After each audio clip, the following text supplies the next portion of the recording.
In Act 1, Scene 1 of King Lear, the king enters exploding onto the scene of the traditional ceremony, immediately changing the feeling and effect of the scene. He announces his plan to divide the kingdom among his 3 daughters, Cordelia, Regan, and Goneril. His kingdom among his... He intends to give the responsibilities of government to his daughters and spend his remaining years visiting his children. He has commanded his daughters to say which of them loves him the most. He objectifies not only his daughters but their love for him, and confuses their love for objects. This is a first glance into Shakespeare's character's fatal flaw. Lear's 2 older daughters, Goneril and Regan, respond in kind to their father's request. The 2 scheming daughters respond to King Lear's test with their fake flattery, telling him in widely overblown and impossible terms that they love him more than life itself, playing up to their father's fatal flaw, while Cordelia, the youngest and far more fair and honest of his 2 daughters, and a far more true character, even being Lear's youngest and favourite, refuses to speak when pressed to do so. She cannot, like her sisters, heave her heart into her mouth, and states how she loves him exactly as much as a daughter should love a father. She states that her sisters wouldn't have husbands if they loved him as much as they said they did. Their father, Lear, responds, flying into a rage. He disowns his daughter Cordelia and divides her share of the kingdom between her 2 sisters, and gives his daughter to the King of France with no dowry. The Earl of Kent, a nobleman and a loyal servant of the king, is the only subject to disagree with his actions, telling the king he is insane to reward the flattery of his 2 older daughters and disown the most honest and true daughter who loves him the most. The King of France and Duke of Burgundy are at Lear's court awaiting the decision as to which of them will marry Cordelia. Lear calls them in and tells them that Cordelia is no longer has any title or land or dowry to her name. Burgundy withdraws his offer of marriage, but France is impressed by Cordelia's honesty and decides to make her his queen. Lear sends her away without his blessing and disowns her from his kingdom. Goneril and Regan scheme together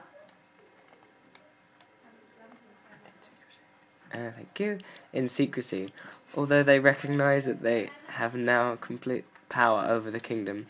They agree that they must act to reduce the father's remaining authority,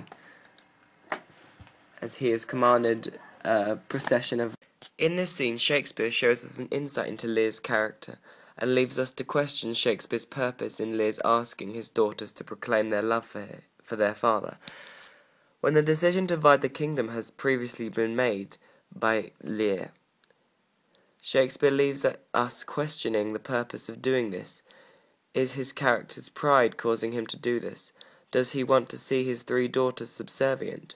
Or is it a far simpler explanation, the public acknowledgement of his wishes binding them after death, public acknowledgement of how great a father he was? Throughout this scene, we also see the difference in Lear's daughter Cordelia, being greatly more different to her sisters, even though one would assume that Shakespeare's characters were raised in the same manner. Is it jealousy that makes the elder daughters so much more willing to take advantage of their father's fatal flaw than their younger sister?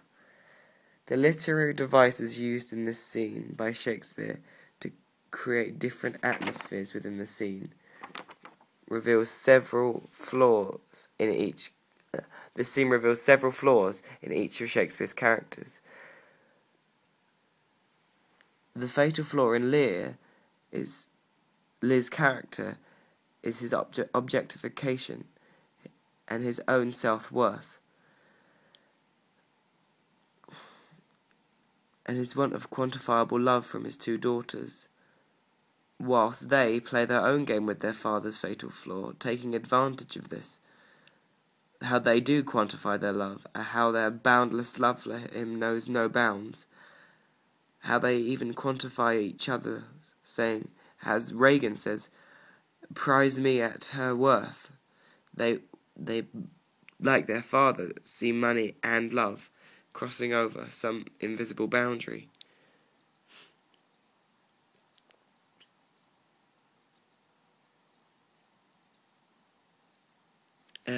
Shakespeare leads us to wonder if this is a vicious circle.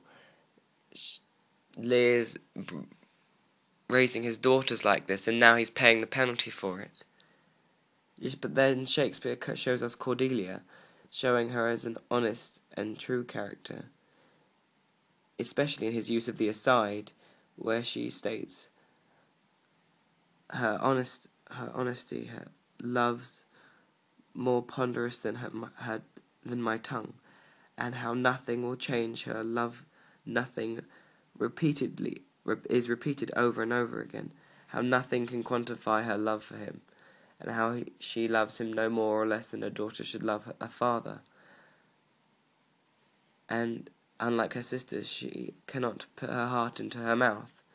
This scene leads us to question Shakespeare's character's motives and the outcome of each fatal flaw. Shakespeare gives us a glimpse into two parts of each of the characters. On one side we have Regan and Goneril playing to their father's fatal flaw, and can lead us to only wonder what's going to happen later on in the play. And on the other side we have Goneril and Kent, the tall one a loyal subject and one a loyal daughter. It's so far we can see a small battle developing between good and evil, and only time will tell what can happen in the rest of the story.